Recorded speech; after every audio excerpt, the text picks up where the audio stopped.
This is a CBS News special report. Good day, John Roberts reporting from CBS News headquarters in New York. We have some breaking news to pass along to you at this hour.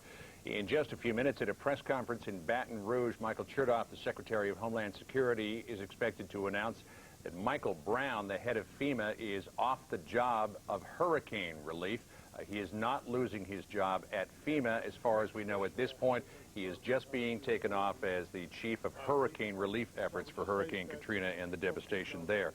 He will be replaced on hurricane relief by Vice Admiral Thad Allen of the U.S. Coast Guard. He'll be the one now heading up the hurricane relief effort.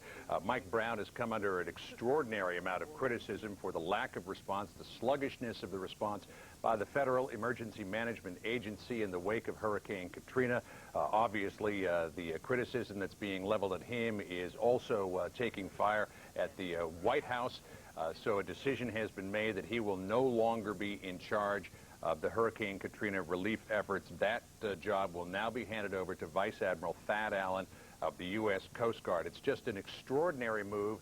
It's akin to removing a military leader, relieving him of duty in the middle of combat. So obviously does not speak well of Michael Brown at this point. There is also a report in Time magazine coming up this weekend that Mike Brown's credentials on his CV or in his bio were exaggerated. So obviously that's something as well that the White House is going to be addressing in the near future. So again, to repeat the breaking news, Michael Chertoff, Secretary of Homeland Security, expected to announce in the next 20 minutes to half an hour that Mike Brown, the head of FEMA, is off the job in charge of hurricane relief efforts in the wake of Hurricane Katrina.